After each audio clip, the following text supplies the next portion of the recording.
everyone, Rachel back with you. I hope y'all are having an absolutely amazing week. But hey, I am boarding a flight to Iowa here in just a few short hours, but I didn't want to leave you without a video. So I'm going to discuss something that I've never discussed on this channel, but it's something that's, I don't know, it's been a topic in the back of my mind for a while to cover here. Something I think is super important, something that's not discussed enough, and it's something I really want to talk about. So I'm just going to kind of word vomit and let you just kind of tell me your thoughts as well. So the topic of today's video is detransitioners, people who identified as trans and then didn't identify as trans. So people who identified as trans and went back to their gender assigned at birth or their biological sex. And I feel like that's, something that's, it's almost a taboo topic, and it really, really shouldn't be. My biggest thing with detransitioners is we, as the trans community, could learn so much from detransitioners. Like, this is literally a wasted resource within our community. People detransition for so many reasons. Reasons such as pressure from society. And by society, I'm talking family. I'm talking spouse. I guess that's technically family. But from family, from spouses, from friends, from even work or potential work. But there's a lot of pressure that can come from that. Another reason people detransition is the financial aspect. Now, I know a year ago, I made a video on my cost of transition and how my cost was so low. But I also mentioned in that video that my cost is so low because of my job, because of my insurance. And if you all know me well enough, you know very recently I changed jobs. And when I changed jobs, my insurance didn't switch over willy-nilly. It did, but there was, a couple weeks where I was just waiting for everything to get processed. So I had to pay out of pocket for some of my medications and get reimbursed. And y'all, even just the medications, ouchie. Like, I'm on 3 different medications. One of them costed $50 per month. And that's just the medication. That's not the doctor upkeep, everything of that sort. That's just the medications. And so I could see where transition without all of the proper insurances and da-di-da-di-da could get expensive really fast, especially if you're in a state where federal funding can't be used for gender-confirming care, gender-related care, da-di-da-di-da. So financially, I could definitely see why someone would want to detransition. So we've talked about, those societal pressures. We've talked about the financial aspect. But honestly, another reason why people could transition is just the honest truth that maybe transition isn't right for them. And that could look so many different ways. That could look as, hey, I'm trans, but you know what? I'm not getting the desired result I want. I'm not getting the look I want. I'm not getting this and that I want. So it just wasn't right for me. And you know what? That's okay. It could be just that, hey, I was a very masculine female, and I thought that meant that I was a trans guy. And after getting on testosterone for a little bit, it just didn't feel right for me. So I detransitioned. And you know what? That's okay. It could be that I just started too young and didn't fully realize, who I was at that point. And again, that's okay. Like, someone detransitioning, in my opinion, makes them no less valid as a person than they were when they transitioned, than they were before they transitioned. And that's what I don't understand. Like, I don't know.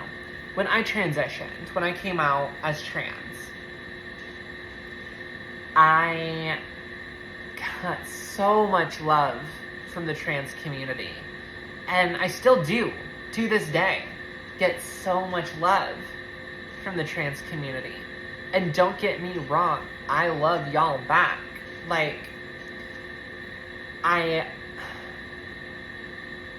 I'm fortunate to have the following I do, and I truly enjoy that, and I truly appreciate that.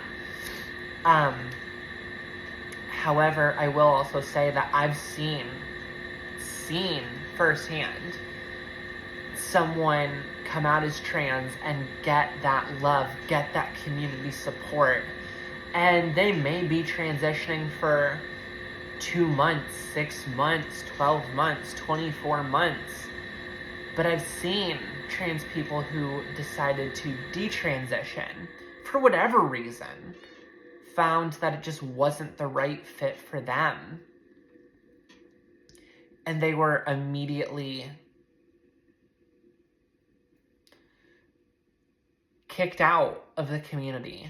All that love and support and everything was just gone.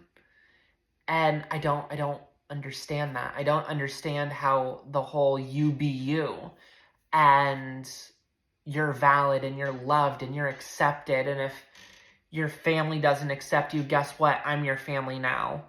Mantra disappears the second someone says, you know what?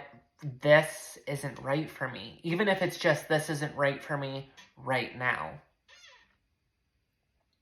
Personally, in my life, of my close friends, I've had 3 of my close friends detransition. 2 of those close friends transitioned again later. One of them detransitioned originally due to finances. One of them detransitioned originally due to family. Both of them have retransitioned. And as for the one who didn't, well, I don't know. He has always been feminine. He's always been, that feminine gay man. And transitioned thinking it was the natural fit for him. And he decided it wasn't. That the estrogen, he didn't like the changes. And he identified more as the gay man that he's always been. And that's perfectly okay. In my eyes, as a trans person, that made him no less valid. That made him no less my friend, no less my sibling, in my own little community. It made him no less. He's still James. He's still my friend. He's still someone I talk with on a frequent basis. For people who detransition, I feel like on even a medical side, we could learn so much from them? Did we detransition because the medication was just blatantly too expensive? The doctor's visits, everything was just too expensive. Were we not given all of the information? And that's why we detransition. We were given unrealistic expectations, and that's why we detransitioned. I don't know. And that's what I want to see. I want to see this information as to why people detransitioned and actually learn from them as opposed to just ostracizing them from the community. I saw a recent study where of people surveyed who transitioned, anywhere from 1% to 25% of them detransitioned. Now, that's a big stat. That's a big gap, too. 1% to 25%. And the main reason for that is everyone's definition of transition is different, right? Does transition start when we start having those thoughts of maybe I identify as a different gender? Does that transition start the second you take that first testosterone pill shot, estrogen shot, whatever? Is that when it starts? Because that really skews the numbers here, right? Like that makes sense. But regardless of how many people have transitioned or detransitioned, I feel like even if just one person detransitioned, it's our job as a community to find out why said person detransitioned and learn from them as an individual. Learn from them.